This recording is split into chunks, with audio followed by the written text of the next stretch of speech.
So yun ka-tribes, andito na naman tayo ngayon sa taas. Ito naman po yung parte ng taas ng puta. So kanina nandun tayo sa underground, ngayon dito na naman tayo sa taas. So tara, samahan nyo ulit ako dito. Dito ka-tribes, kung mapapansin mo dito, meron din sila sa souvenir shop. So wala pang display ngayon ka-tribes kasi Tayo pa lang yung unang tao dito.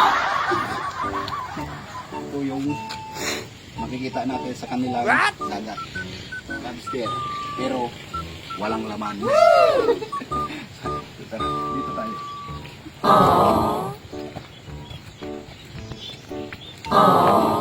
Tiyanan!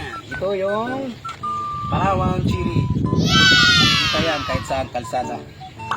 Ito na yung pinaka taas nung puta na ito ka-tribes. Yan.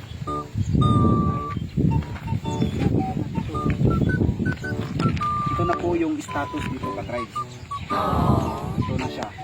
So, siguro nung araw dito nag-telescope yung mga ka-tribes, nag-telescope yung mga sundalo para abangan yung mga kaaway ng lalawigan ng Palawan mananakop dito sa bayan ng Taytay. Tama ba? Comment nyo ka-tribes pag may mali ako ha. So dito naman banda, tingin ko training center ko ng araw dito ka-tribes po yung istakan ng mga granada.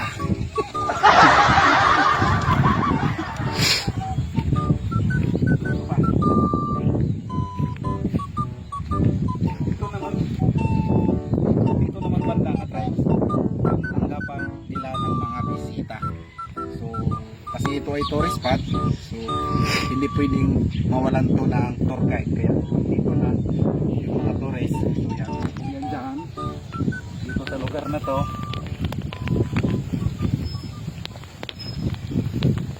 Ito yung kanilang waiting area, meeting place.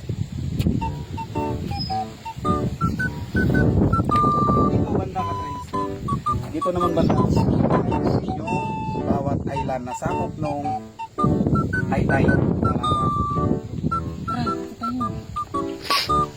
Huwag ka alis dyan, samahan mo ko.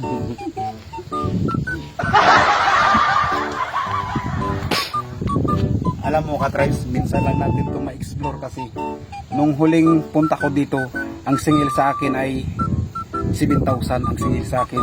So hindi ako nakabayad kasi mataas masyadong singil na yun. So kanina 80 pesos. So dalawa kami nung pamangkin ko, 160 lang ka-tribes. So diba, wala silang alam na nag-upload tayo. Ito naman yung ito naman yung simbahan dito sa taas ng Taytay. Tingin ko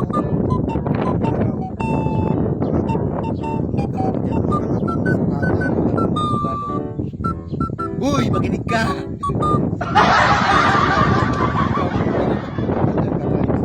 Babas-basan mo na dito.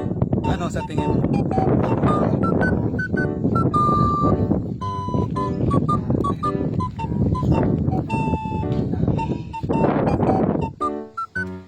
Yan, right. Dito tayo ngayon sa simbahan ng Puta, Taytay, Palawan.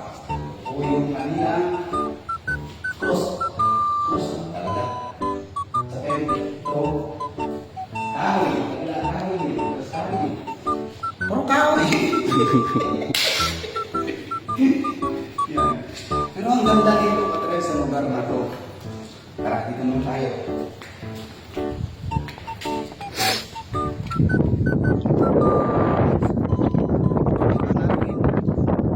Yung ginagamit